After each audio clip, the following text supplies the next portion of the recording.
Bom, o vídeo cortou, teve um problema técnico, né? Então, eu não sei por que o vídeo teve um probleminha técnico, mas dando continuidade ao nosso estudo, como eu estava falando, em Atos 19, versículo 27, do 27 ao 29, vai dizer que a população, né, começou a dizer: não somente há um perigo de que a nossa profissão caia em descrédito, mas também de que o próprio templo da grande deusa Diana seja estimado em nada, vindo a majestade daquela toda ásida e o mundo venerarem a ser destruída. Ouvindo isto, encheram-se de ira e clamaram, dizendo: grande é a Diana dos Efésios. E encheu-se de confusão toda a cidade, e unânimes correram ao teatro, arrebatando a Gaio e Aristarco, macedônios, companheiros de Paulo, na viagem. Então, a população, ela começou a ficar assustada, os comerciantes, né, com a pregação de Paulo, porque Paulo, ele começou a pregar contra a idolatria. E aquela cidade era uma cidade idólatra, porque elas adoravam a deusa Diana, a deusa da fertilidade. Então, essa deusa era o deus dessa população. Então, tudo, o turismo era voltado para isso, o comércio era voltado para isso, eles vendiam artigos religiosos, idolatrando a imagem da Diana, provavelmente imagens da deusa, chaveiros. Devia ter várias situações, né, que movimentavam o comércio naquela região. E essa região, né, como foi dito aqui anteriormente, a cidade de Éfeso tinha esse templo suntuoso e também tinha, né, o anfiteatro, né? E também aonde tinha também a arena onde ocorria as lutas. Então, o centro ali de Éfeso era um ponto turístico, onde era visitado por pessoas em todo o mundo. Então, obviamente, que com a pregação de Paulo, o comércio começou a agitar o pessoal, porque Paulo começou a pregar contra a idolatria, né? E obviamente que as pessoas começaram, né, a perseguir ele por conta da pregação dele, né? A igreja de Éfeso. Paulo evangelizou a cidade e seus arredores durante 3 anos.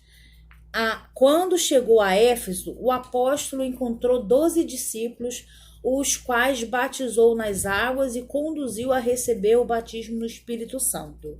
Em seguida, evangelizou os judeus na sinagoga por um espaço de 3 meses. E, como alguns judeus resistiram ao evangelho, voltou-se para os gentios, pregando num salão alugado na escola de Tirano. Em Éfeso, Deus usou Paulo poderosamente e a igreja crescia, pois até os lençóis e aventais do apóstolo, foram usados para curar os enfermos e expulsar demônios. Grandes líderes da igreja também passaram por Éfeso. Apolo ministrou ali e foi instruído por Priscila e Áquila. Timóteo também foi designado para pastorear na cidade. E segundo Irineu, bispo grego do primeiro século, o apóstolo João também liderou a igreja.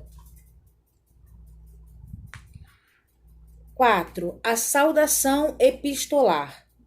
A saudação é a mais breve dentre todos os escritos de Paulo. Ele dirige aos santos e fiéis em Cristo Jesus, isto é, aqueles que foram separados e consagrados para ser propriedade exclusiva de Deus. Paulo os cumprimenta com as palavras graça e paz. uma expressão que lembra o favor gratuito e imerecido de Deus.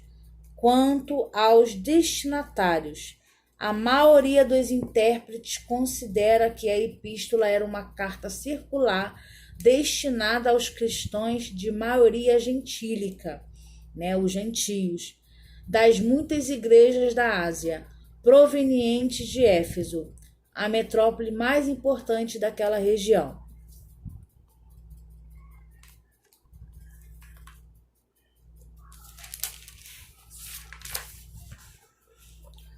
Propósito. Essa parte aqui, Paulo vai falar a respeito, né, de um aspecto pastoral em relação à igreja, né? Então, o propósito aqui da mensagem, vamos destacar alguns tópicos que Paulo, né, dá ênfase aos pastores, né, da região. Propósito. Aparentemente, a epístola não aborda nenhum problema específico como as outras cartas. Porém, nos capítulos iniciais da carta, percebemos algumas ênfases que sinalizam a solução de certas questões. Por exemplo, havia novos convertidos que vinham do mundo helênico e praticavam religiões de mistério e magia, mas que agora se reuniam com os santos de Éfeso. Não por acaso o apóstolo Paulo mostra aqueles crentes que Cristo está no controle do universo inteiro. Esse texto está em Efésios.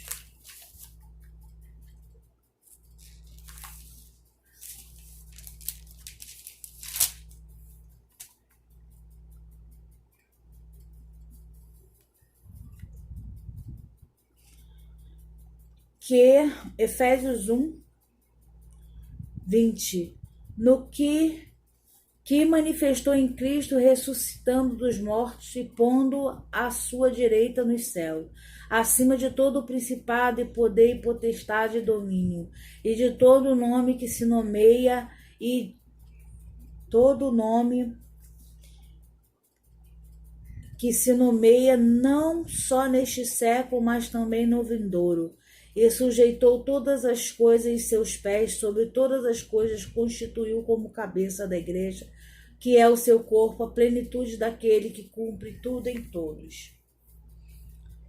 Ele destaca também que também é possível perceber que no passado, o passado daqueles cristãos era marcado pela imoralidade, bebedeiras, mas uma vez salvos pela graça, eles deveriam adotar um novo estilo de vida. Então, Paulo orientando aos pastores, né, sobre esses novos convertidos, né, que tinham uma vida de bebedice, esses maus hábitos, né?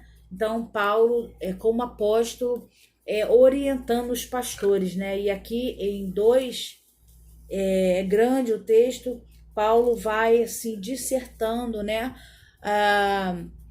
que a salvação é pela graça em Jesus Cristo, né, por meio da fé em Jesus Cristo. Esse texto fica em Efésios 2, do 1 ao 10.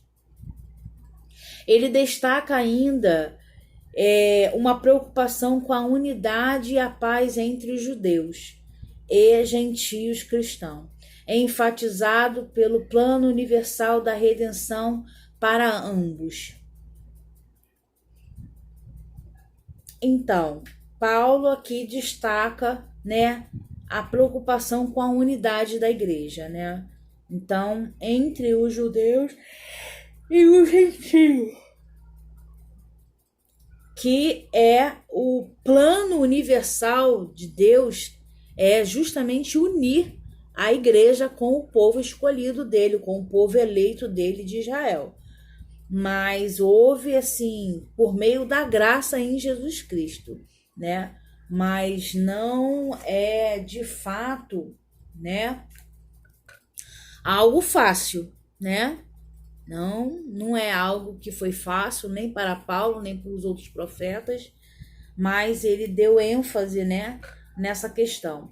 Sobre essas premissas, então podemos considerar que uma das intenções do autor aos Efésios era atender às múltiplas necessidades da igreja numa perspectiva pastoral.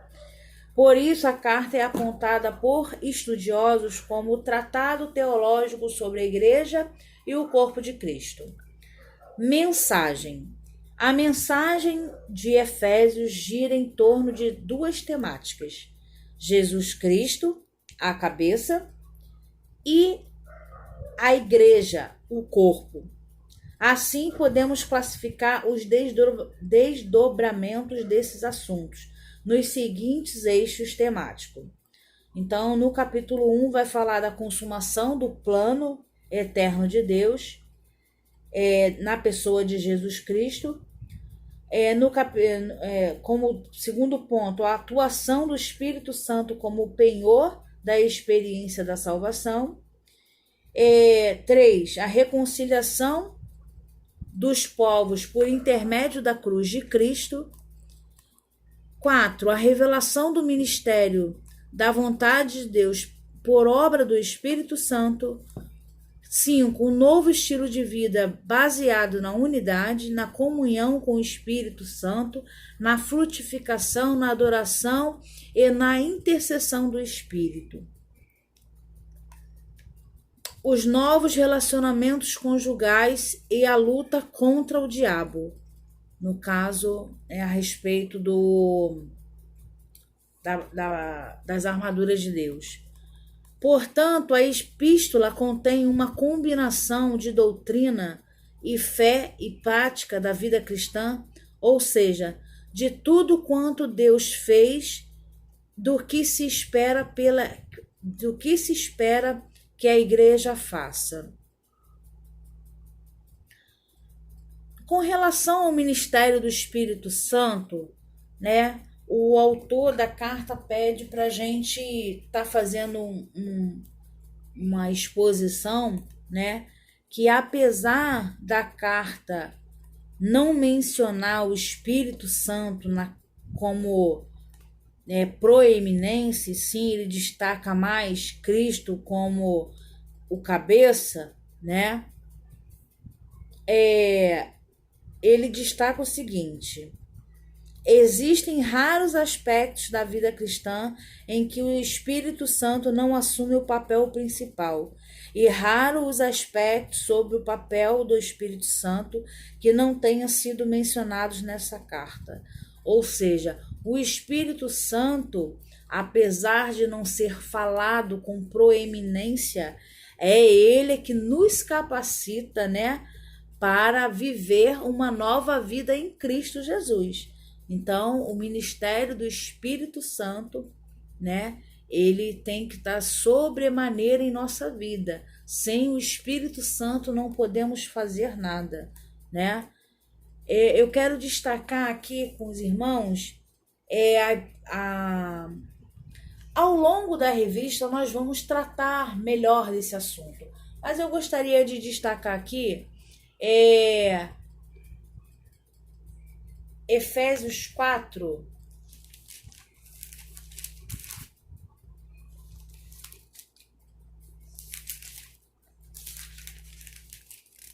Efésios 4:30, que diz assim: e não entristeçais o Espírito Santo de Deus, no qual estáis selados para o dia da redenção. Nós podemos entristecer o Espírito Santo de Deus, né?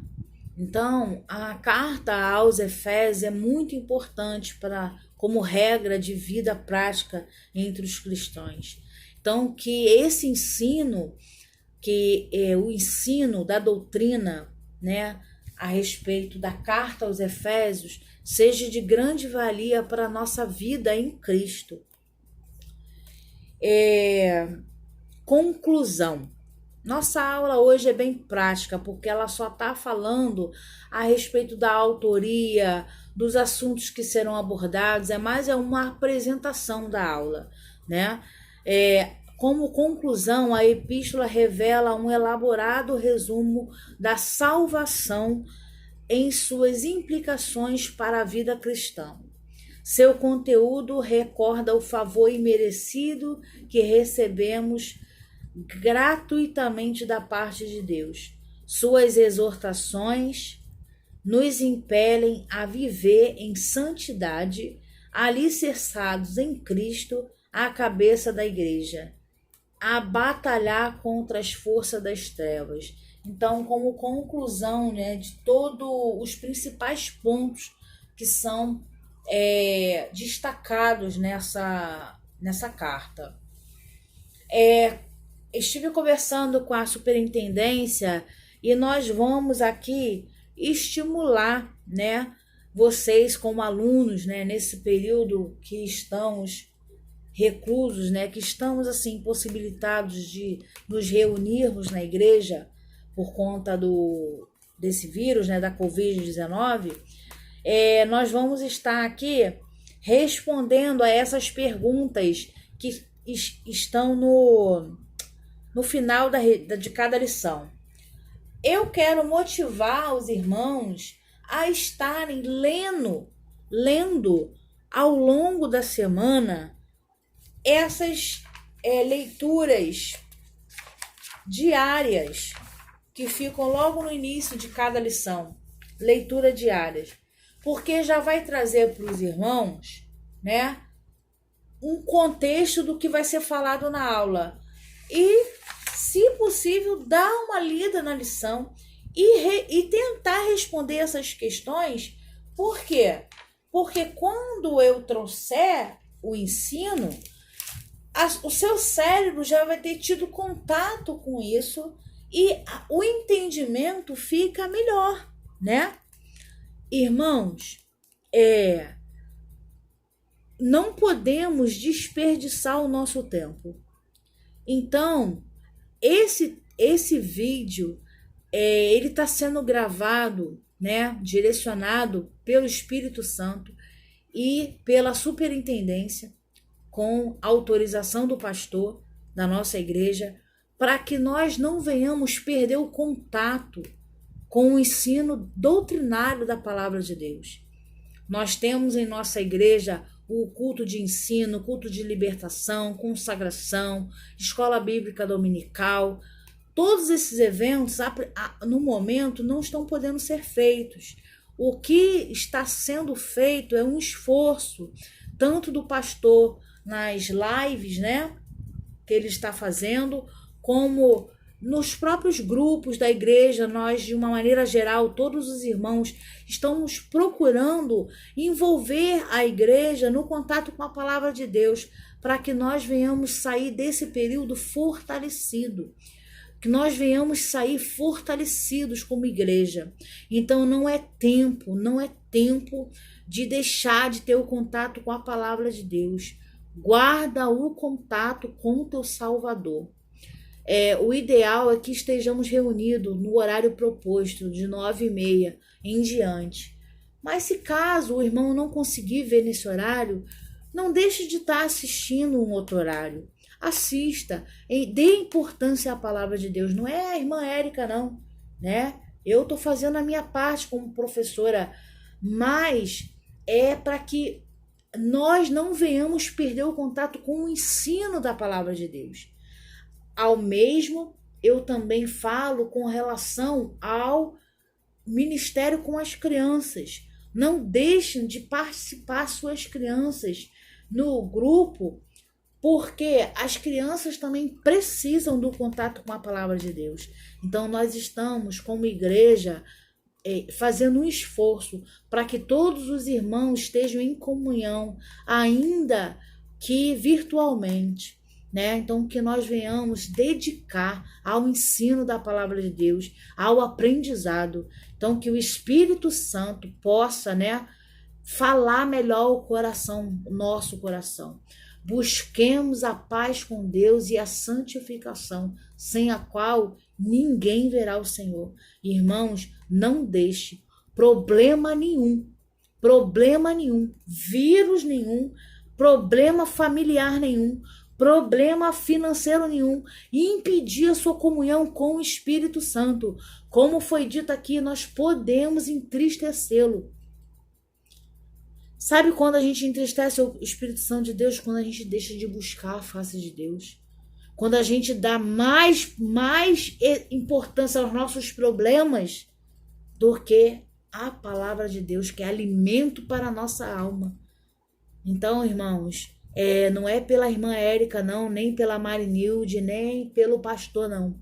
É para que nós venhamos crescer na graça e no conhecimento de Deus. O apóstolo Paulo aqui, na sua grande maioria das cartas, ele vai falar: é direcionada tal carta para que a igreja cresça na graça e no conhecimento de Deus. Porque nós precisamos crescer. Entende, irmãos? Nós precisamos crescer. Precisamos dar frutos. E ninguém vai dar fruto se não tiver busca. Que haja diligentemente responsabilidade como cristão em estar diante da palavra de Deus.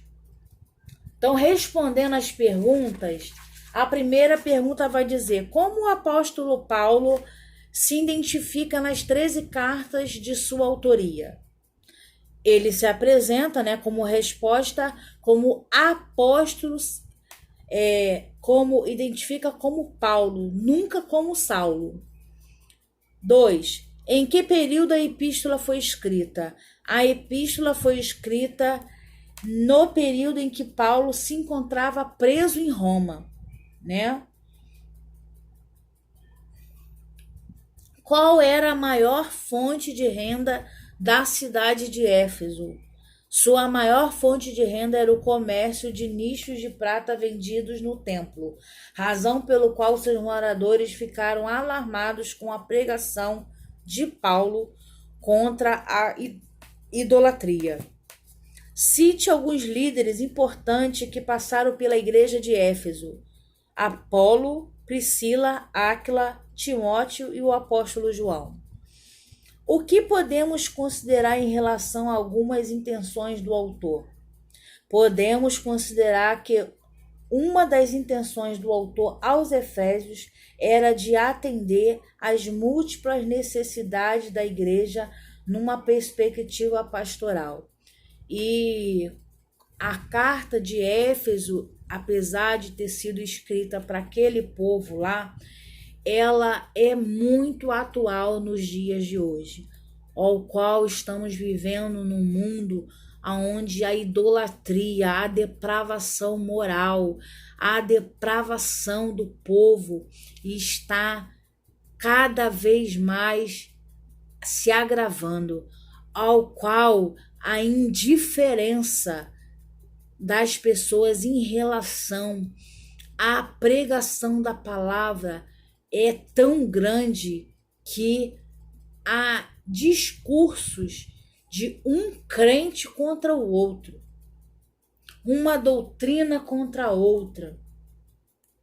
Então, que o Senhor venha levantar profetas que preguem a palavra de Deus, que preguem a sã doutrina, que preguem a santa e gloriosa palavra de Deus. Irmãos, estejam em contato com a palavra de Deus. Vocês não serão enganados por qualquer vento de doutrina.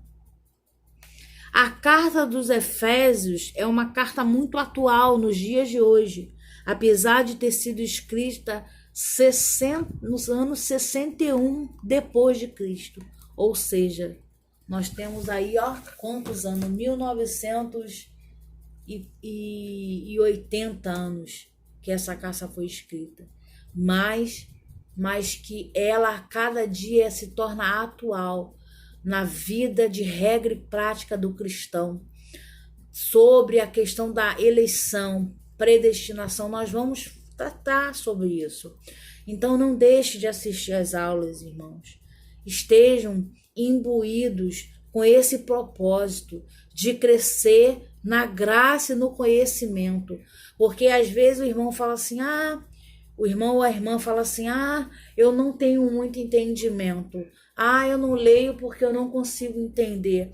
Não, o Espírito Santo, ele ensina-nos todas as coisas. Se a gente tiver um coração que esteja aberto para aprender, por mais que nós não venhamos ter muito contato com a leitura, por mais que nós não venhamos ser assim, eu não consigo interpretar, mas se você orar, pedir para Deus te dar entendimento, você vai crescer.